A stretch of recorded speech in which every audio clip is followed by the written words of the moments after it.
This is my story. I am a grandmother who spent her whole life raising children that I thought would always care for me. I worked when my body was tired. I cooked when I could barely stand. I gave them my time, my love, my youth. I believed that family would always mean togetherness, but I was wrong. One day, I learned what close family really meant to them, and it did not include me. What happened next changed everything. Before I tell you how I made them regret it, tell me where you're watching from and subscribe to hear the rest. I was sitting by the window that morning, watching the children from the street running to school, their laughter bright and full of life. It reminded me of my own children when they were young, when my house was full of noise and movement. Back then, every little thing I did was for them. I didn't care about myself much. I just wanted them to have what I never did: peace, warmth, and a good future. That was what being a mother meant to me. I thought that love would stay the same even when they grew up and had families of their own. But things changed slowly. At first it was small things. They stopped visiting as often. Birthdays were forgotten or replaced by short text messages. Holidays were suddenly too busy this year. I didn't say anything because I didn't want to be a burden. I told myself they had their own lives now, their own homes, their own problems to solve. I was proud they had grown, even if it meant being alone most days. I told myself this is how life is supposed to go. Children grow up, parents fade quietly into the background. Then one morning, my neighbor, Mrs. Patel, stopped by. She had a smile on her face, the kind people wear when they think they're sharing good news. "Your daughter's family must be excited for the party," she said. I looked at her, confused. "What party?" I asked. She looked surprised. "Oh, the big family gathering this weekend. Everyone's talking about it." I smiled and said I didn't know about it. Inside, I felt a small ache forming. I thought maybe it was a misunderstanding. Maybe they were planning a surprise. Maybe they had told me, but I had forgotten. Old age plays tricks sometimes. So I waited for a call, a message, anything. The whole day passed, then the next, and there was nothing. Finally, the phone rang. It was my daughter. My heart lifted for a moment. I thought she was calling to invite me, maybe even to ask what food I wanted to bring. I answered quickly. Her voice was calm, too calm. "Mom," she said, "we're having a small get-together this weekend. Just close family. You don't have to come." Those words hung in the air. I didn't understand at first. I said, "Oh." She didn't explain. She just said it again. "It's for close family." And then she hung up. No goodbye, no warmth. The phone felt heavy in my hand, heavier than it had ever felt before. I sat there for a long time, staring at nothing. My heart didn't break with a loud sound. It broke quietly, piece by piece. I tried to think of what I had done wrong. Maybe I had said something to upset her. Maybe I had been too talkative the last time we met. Maybe they were embarrassed of me, my clothes, my house, my old-fashioned ways. Maybe all of it had become too much for them. I thought of all the times I had taken care of her as a child. When she was sick, I stayed awake through the night holding her hand, checking her fever, whispering that she'd be fine. When her father passed away, I became everything: mother, father, protector, provider. I didn't let her see my tears then. I saved them for the nights when she was asleep. I worked extra hours so she could go to school with proper shoes. And now, after all those years, I wasn't even close family. I sat by the window again, the same place. The sun had gone down and the street was quiet. I could hear my old clock ticking in the background. Every tick sounded louder, sharper, like it was reminding me of time lost, of love forgotten. I wanted to cry, but I didn't. I just sat there, silent, with the phone on the table and my heart sinking lower with every breath. That night, I made myself a cup of tea. The house felt colder than usual. I looked at the photo on the wall, the one from years ago when we were all smiling together. I touched the glass with my hand. Their faces looked happy, full of life. Mine looked proud. I didn't know then that pride would turn into pain one day. I went to bed early, but sleep didn't come. I kept hearing her voice in my head. "Don't come, Mom." It's for close family over and over, until it became part of the silence around me. It was the kind of pain that doesn't make you scream. It just makes you quiet. And in that quiet, something inside me began to change. That night, the world outside was full of music and light. I could hear the faint sound of cars passing, laughter floating from a distance, maybe from the party I wasn't invited to. I tried not to think about it, but the mind has a way of returning to pain, touching it again and again, as if to make sure it's real. I made myself a small dinner, just rice and lentils. The plate looked too big for the little I had served, but it didn't matter. I sat at the table, ate slowly, and told myself it was just another evening. But it wasn't.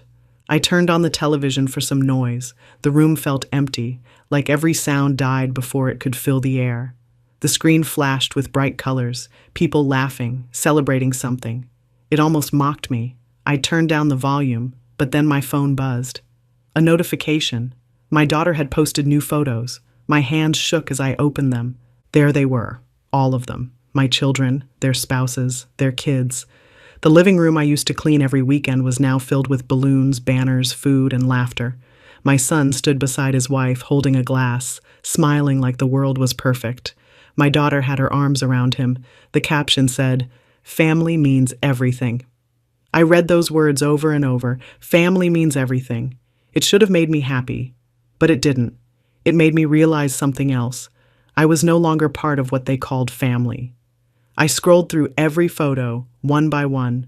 There were pictures of the cake, of everyone dancing, of my grandchildren hugging each other, of the table I had given them years ago, now covered with gifts and decorations. My eyes burned, but no tears came. I had already cried too much in my life. I looked around my small room. The old clock ticked like a heartbeat. The curtains moved slightly with the wind. My chair creaked when I shifted. I thought about how many times I had hosted their birthdays, their anniversaries, their holidays. I would spend days cooking, cleaning, and decorating. I never asked for anything in return, not even thanks. Seeing them happy was enough. But that night, their happiness felt different, like a door had been shut, and I was standing outside in the cold. I tried to tell myself it didn't matter, that I was old, that this was how things go. Children grow, move on, make their own lives. But deep down, I knew it wasn't that simple. It wasn't just that they had moved on. It was that they had moved away from me, completely. I was not forgotten accidentally. I was excluded deliberately.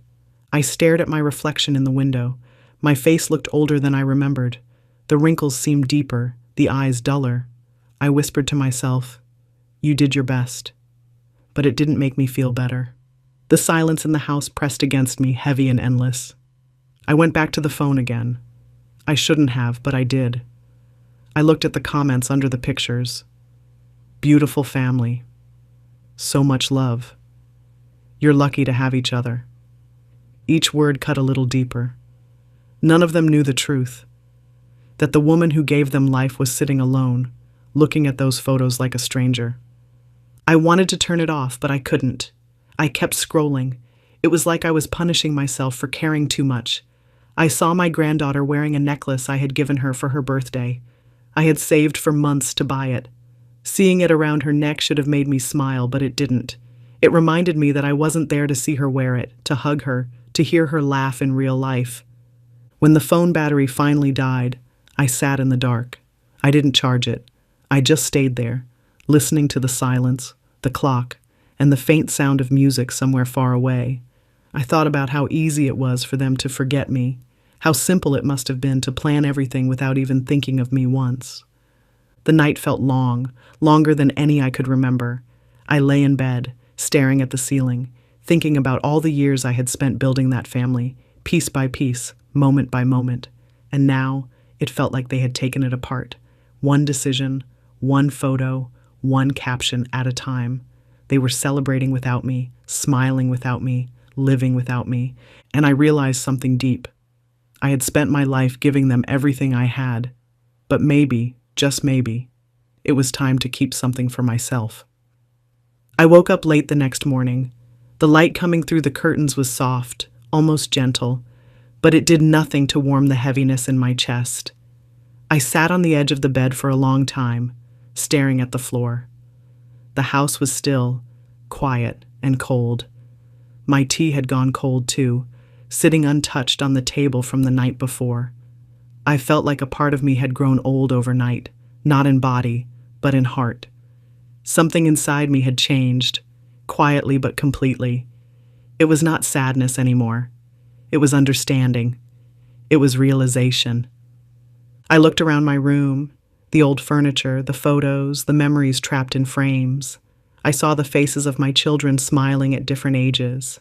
I remembered each day those photos were taken, the birthday parties I planned alone, the uniforms I washed every night so they could go to school clean, the nights I stayed awake sewing torn clothes because I couldn't afford new ones. Every single thing I had ever done was for them. I thought of their father, how he died early and left me with nothing but responsibility. I had no time to grieve back then. I had children to raise, mouths to feed, lives to build. I sold my jewelry for their school fees. I skipped meals so they could eat. I took loans I could barely repay to send them to college. I didn't complain once. I thought that was what mothers did. They gave, even when it hurt. They gave without keeping count. I thought one day, when they were grown and successful, they would remember who stood behind them when the world gave them nothing. But I was wrong. Success had made them forget the hands that built it. I realized that in their minds, I had turned into something small, something they didn't need anymore. They had outgrown me. I was a chapter from their past, not a part of their present. Maybe they thought I wouldn't fit in with their new friends, their big houses, their new version of family. Maybe they thought I was too old, too simple, too quiet. Whatever the reason, the truth was clear. I no longer belonged where I once gave everything. At first, that truth hurt more than anything I had ever felt. It felt like all those years of love had been wasted. But as I sat there, that pain began to turn into something else, a calm, cold kind of strength. I realized that they could take my presence out of their lives, but they couldn't erase what I had given. They couldn't take away the part of me that built them. They couldn't change who I was, a mother, a fighter, a woman who survived everything alone. For the first time, I saw things clearly. All these years, I had been afraid of being alone. I thought if I stayed silent, they would love me more. I thought if I gave, they would remember. But silence had only made them forget faster. Love, when not respected, turns into weakness. I had let them think I would always be there, waiting, forgiving, accepting. But I didn't owe them that anymore. I went to the small cabinet near my bed and opened the drawer. Inside were the papers I had kept safe for years: property documents, savings accounts, insurance papers. All of it had their names written on them. I had made sure they would never struggle after me. I had written their names with love, thinking it was my duty. But now, looking at those papers, I felt something rise in me. Not revenge, but fairness. They had made their choice when they said, "It's for close family." That sentence was like a door closing, and I decided I would never knock on that door again. I had lived my life giving everything to them. Maybe now it was time to give something to myself: peace, respect, and the knowledge that I still had control over my own story. That morning, I made up my mind. I would not cry anymore. I would not wait for calls that would never come. I would not sit by the window hoping for footsteps that would never return. I would take back what was mine, not the money, not the property, but the power to decide who truly mattered. And so, as I folded the papers and placed them neatly on the table, I whispered to myself, "They left me out of their family. Now, I'll leave them out of mine." I walked slowly to the drawer near my bed, the same one I had opened so many times before, always careful, always gentle. Inside were pieces of my entire life: old letters, faded photographs, and a brown folder that held the only things of real value I had left: my property papers, my savings, my insurance policies, my will. I had kept everything organized, ready, because I didn't want my children to have any trouble when I was gone. Every paper had their names written neatly in blue ink, written back when I still believed that love meant leaving them everything. I had thought it was a mother's duty to give until her last breath. As I lifted the folder, a small memory returned. Years ago, when my husband was alive, we used to sit together and talk about the future. He would say, "Whatever happens, make sure the children are safe." And I did. After he passed, I made sure every small coin, every saving, every inch of land was for them. I wanted them to have a life better than mine. I wanted them to never feel the kind of fear I felt when I stood alone for the first time. I told myself that one day they would look back and say, "Mom made it possible." But that day never came. I sat on the chair by the window, holding that folder. My fingers ran over the papers, tracing the names of my children, the ones who had forgotten to call me, the ones who told me not to come because it was for close family. My heart didn't ache like before. It just felt tired. Tired from giving, tired from hoping, tired from being the only one who remembered what family used to mean. I remembered when my daughter got married. I gave her my gold bangles, the ones my mother gave me. I told her they were lucky. She cried and hugged me, saying she would never forget. Now, years later, I wondered if she even remembered that moment. My son. I remembered the day I helped him buy his first house. I gave him the money I had saved for my old age. I said, "It's fine, I'll manage." I always said that. I'll manage. It became my way of saying, "You matter more than I do." But as I sat there, I realized I had given them everything. Not just money, but my health, my time, my peace. And in return, I had been given silence, distance, empty rooms, and unanswered calls. I didn't blame them anymore. I didn't even feel anger in that moment. What I felt was something clearer, understanding. They didn't value what they didn't earn. They didn't see what I had done because they never had to do it themselves. They had never stood in the cold waiting for a bus to get to a job that barely paid enough to keep the lights on. They never went hungry so their children could eat. They never cried quietly at night, praying for strength to do it all again the next day. That folder was more than paper. It was proof of my life. Every decision, every sacrifice, every dream I had for them. And now, it was also the key to something new, something they didn't expect. They had forgotten me, but I hadn't forgotten who owned everything. My name was on every document. My signature was still the one that mattered. I placed the folder on the table and looked at it for a long time. It looked different now, not as a collection of things to be given away, but as a reminder that I still had choices. For years, I believed my life belonged to my children, but sitting there, I realized my life and what came from it belonged to me. I could decide where it went, who it helped, who it blessed. I thought about the people who had shown me kindness, the nurse from the senior care center who visited me every week, bringing medicine and a small smile, the neighbor who checked on me every morning, the social worker who called to make sure I was eating well. Strangers, not family, but somehow they treated me with more warmth than my own blood. Maybe, I thought, those were the people who truly deserved something from me. As I placed the folder back in its place, I knew this memory, the one tied to these papers, would not stay the same anymore. It was no longer the memory of what I had given away, but what I was about to take back. That night, I sat at my small wooden desk, the same desk where I used to help my children with their homework. The light from the old lamp flickered, but it was enough. The brown folder sat open in front of me, the papers spread neatly across the surface. My glasses slid slightly down my nose as I read each line, each name, each signature. Every word reminded me of how I had lived, giving, trusting, believing that love was enough. But now I saw those papers for what they really were, a choice, my choice. I had spent a lifetime letting others decide what I was worth. That night, I decided I would be the one to decide. I picked up a pen and stared at it for a while. My hand trembled a little, not from fear, but from age. I was old, yes, but not weak. My heart was steady, my mind was clear. I began with the first paper, my property, the house my husband and I built brick by brick, the place where I raised them, taught them, fed them.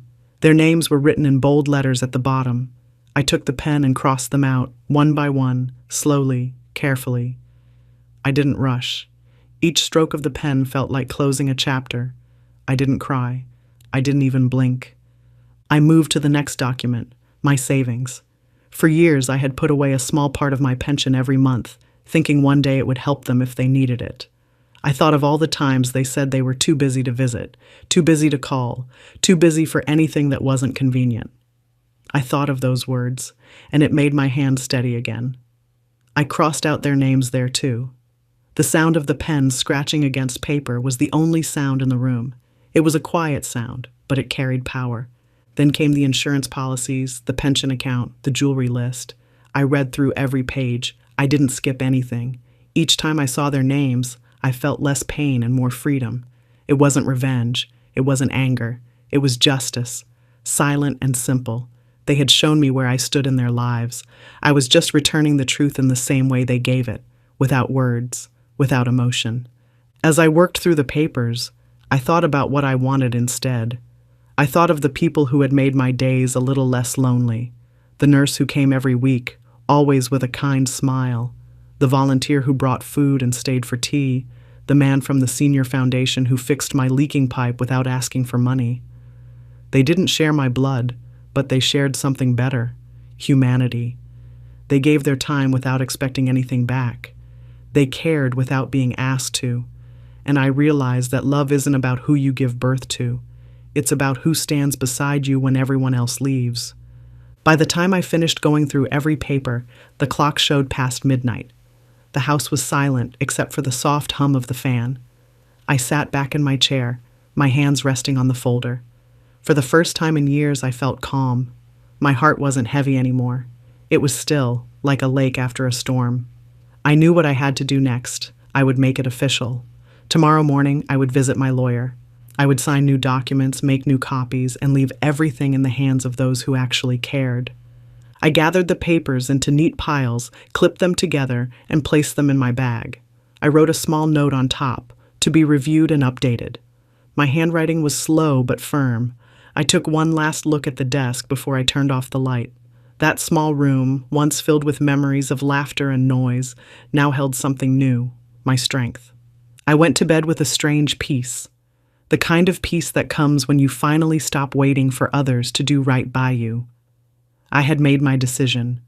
I would not ask for love anymore. I would not beg to belong.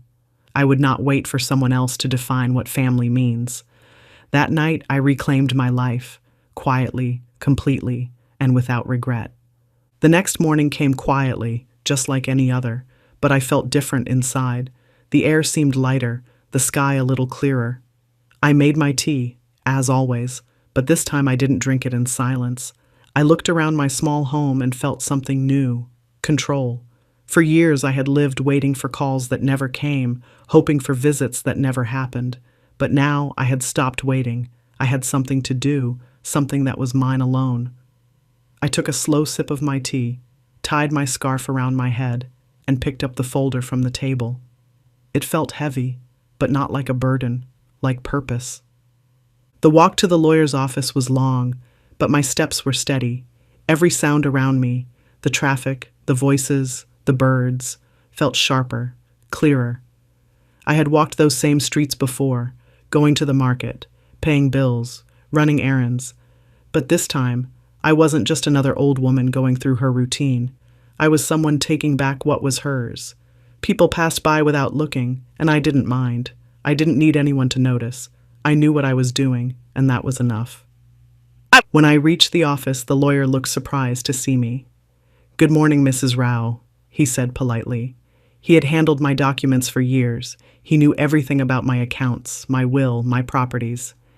"I'd like to make some changes," I told him. My voice was calm. He nodded, opened his file, and began to take notes. I handed him the folder. He looked at the papers, at the names crossed out in clean, dark lines, and then back at me. "Are you sure?" he asked softly. I smiled faintly. "Yes," I said. "Completely sure." He didn't ask questions after that. He just got to work. I watched as he typed, printed, stamped, and filed. Every sound, the click of the keyboard, the shuffle of papers, the stamp hitting the ink pad, felt like music. It was the sound of freedom. I signed each page carefully, one after another, my hands steady, my heart still. With every signature, I felt a part of my old pain lift away. When it was done, he read everything aloud to confirm. The property, the jewelry, the pension, the savings, all of it had new names now. None of them belonged to my children. I had reassigned everything to the Senior Care Foundation that visited me every week, the same people who had never forgotten to check on me, who treated me with kindness even when they had nothing to gain. I trusted them more than I trusted my own blood, because they had shown me care without obligation. I left the lawyer's office with the final copies in hand. The sun was high now, warm on my face. For a moment, I stopped on the sidewalk and looked up at the sky. I wasn't sad. I wasn't angry. I was free. It was a strange, beautiful feeling, one I hadn't felt in years. I had finally done something for myself. I had changed the story. When I reached home, I placed the new papers neatly in the drawer. I looked at the old ones, now torn and useless, and put them aside to burn later. I didn't need them anymore. I didn't need reminders of promises that were never kept. I made myself a simple lunch and sat by the window again, like always, but everything felt different now. The same house that once felt empty now felt peaceful. It was mine, truly mine, not because of what it held, but because I had reclaimed it. I spent the afternoon folding clothes, dusting shelves, and humming softly to myself. It wasn't joy exactly, but something close to it. Peace has its own quiet rhythm. I knew my children would find out soon. They would be shocked, maybe even angry. But I didn't do this to hurt them. I did it because they had already hurt me enough. I did it to show them that even a forgotten mother still has the right to choose who her family is. As the sun began to set, I sat with my cup of tea again. The folder was back in its place, sealed, updated, final. I whispered softly, "This time, it's my turn." That night, after everything was done, I sat at my desk once more. The folder was no longer on it. It was safe and finished, filed and signed. But there was one last thing left to do. I wanted them to know. Not through gossip, not through someone else. I wanted them to hear it from me, in my own words, without anger, without blame, without begging. I didn't want shouting or tears. I just wanted truth. Clean, plain truth. So I pulled out a sheet of white paper and my old blue pen. I took a deep breath and began to write. I wrote the first letter slowly to my daughter. "My dear child," I began. The words came easily at first, soft and steady. I told her I hoped she was well, that her children were healthy, that her life was happy. I didn't mention the party. I didn't mention the words that had broken my heart. Instead, I wrote one sentence that said everything I needed it to. "Since I'm not part of the family, I've made sure my things stay with those who treat me like one." I read it twice, then signed my name, not trembling, not emotional, just sure. Then I wrote to my son. His letter was shorter. He was always the quieter one, but his silence in recent years had been the loudest of all. I didn't scold him. I didn't remind him of the nights I stayed awake while he studied, or the mornings I went hungry so he could eat. I didn't need to. I wrote the same line. "Since I'm not part of the family, I've made sure my things stay with those who treat me like one." I wanted it to echo in his mind, not as revenge, but as a mirror. I wrote 2 more letters, one for his wife, one for my daughter's husband. They were polite, just a few lines each. No bitterness, no accusations, no tears. I sealed every envelope carefully and placed them on the table. They looked so simple, so harmless, just paper and ink. But I knew they carried the weight of years, years of giving, years of silence, years of love turned into distance. It was almost midnight when I called my lawyer again. He answered in a tired voice, but when he heard it was me, he softened. "Mrs. Rao, everything is already filed," he said. "Yes," I told him. "But there's one more thing. I need you to mail these for me in the morning, one to each of my children." He agreed without asking questions. He knew, perhaps, that this was part of something bigger than paperwork. He promised to send them out at sunrise. After I hung up, I sat in silence for a long time. I looked at the envelopes on the table, the lamplight shining faintly on their edges. I thought of how many letters I had written in my life. Letters to schools, to offices, to relatives, to my children when they were away at college. But this was different. This was not a plea or a message. It was a goodbye of sorts. A quiet statement that said, "I remember what you forgot." I placed the envelopes neatly into a small brown bag, tied it with string, and set it near the door. I knew the lawyer's assistant would pick it up in the morning. My hands were tired, but my mind was calm. There was no guilt, no regret, only clarity. I had done what I needed to do. Before going to bed, I looked at the photos on the wall one last time. I didn't take them down. I didn't destroy them. I left them as they were, memories of the time when love still meant something pure.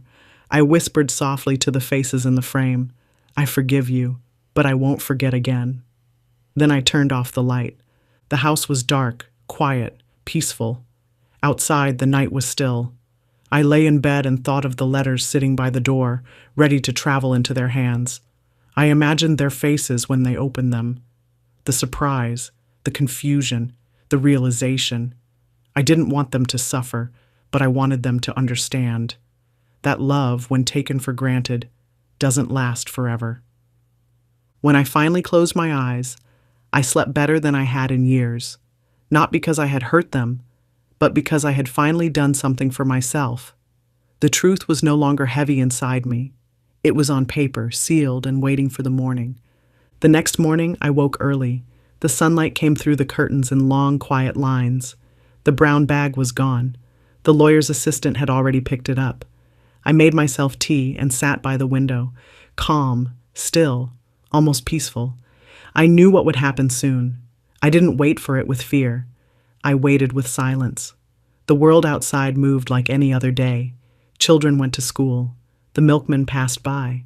The birds sang their usual songs, but somewhere miles away my letters were being opened, one by one. By noon my phone began to ring, once, twice, again, then again. I looked at it from across the room but didn't move. I knew who it was. My daughter, my son, their spouses, all of them. I let the calls go unanswered. The sound of the phone filled the house for hours, sharp and restless, but I didn't touch it. I had spent enough years running every time they called. This time, they could wait. I knew exactly what they were doing. First confusion, then panic. They were probably calling each other, trying to understand what was happening.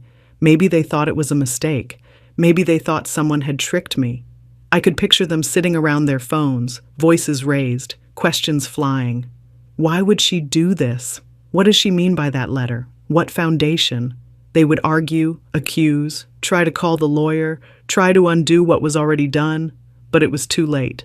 The papers were signed, sealed, and filed. My decisions were legal and final. After a while, the ringing stopped, then started again. Then messages began to come in, one after another. I didn't open them. I didn't need to. I knew the words before even reading them. "Mom, what's going on? Please call me. We can talk about this. Why did you do this? Who told you to change everything?" The same pattern. Shock first, then guilt, then excuses. I folded laundry while the chaos unfolded on their screens. I moved slowly, carefully, matching socks, folding towels, pressing creases on pillow covers. My hands kept busy, my mind quiet. I didn't need to defend myself. I had already said what needed to be said, just one line. "Since I'm not part of the family, I've made sure my things stay with those who treat me like one." That was enough. It carried the weight of everything they had done, every silence, every forgotten moment. I thought of them sitting in their big living rooms, surrounded by the same walls where I once worked and cooked and cleaned. I wondered if they finally understood how it felt to be left out. Not through anger, but through distance. The same distance they had built between us over the years. Now they were on the other side of it. In between the phone calls, I made lunch, simple rice and curry. I ate slowly, listening to the faint buzz of the phone still ringing every few minutes. I smiled a little, not out of joy, but out of peace. For once, I wasn't the one waiting. They were. I had waited long enough for their attention, their time, their love. Now it was their turn to wait, to sit with the silence they had given me. When the calls stopped, the house grew quiet again. I wiped my hands, washed my cup, and looked out the window. The sun was setting, painting the sky in orange and pink. I thought about how, years ago, I would sit in this same spot, hoping to see their cars pull up, hoping to hear the doorbell ring, hoping to hear their laughter in the hallway.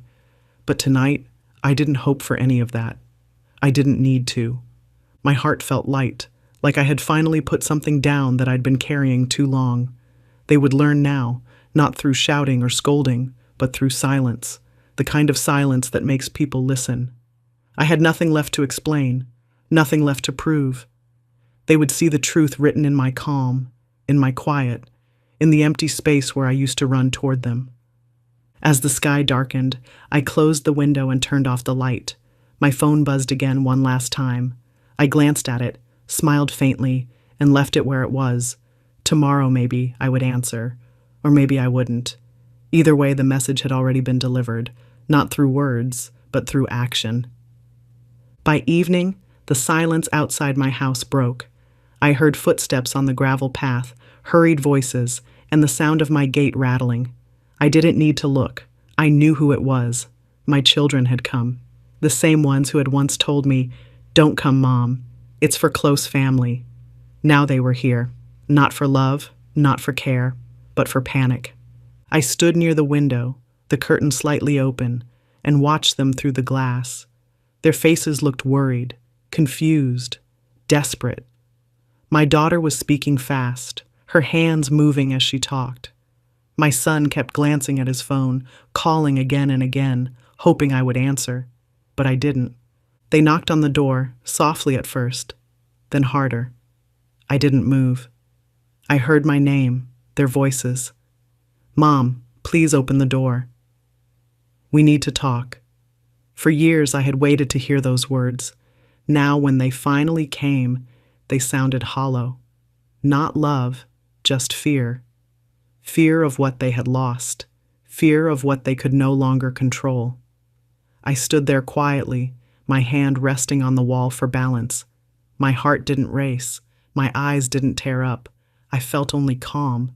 They called again, louder this time. "Mom, please, we're sorry." The same mouths that once said, "It's for close family," now said sorry through a closed gate. I wanted to laugh, but I didn't. I didn't feel joy in their regret. I just felt tired. Tired from years of being unseen, and now suddenly needed because I had something they wanted back. I walked to the window, pushed the curtain aside, and looked directly at them. My daughter saw me first. Her face broke into relief. "Mom, thank God," she said. My son stepped forward. "Please, let's talk." I looked at them for a long time. I saw two adults, not the little children I had once fed, bathed, and carried in my arms. I saw people who had built a life on my sacrifices but forgot to bring me along.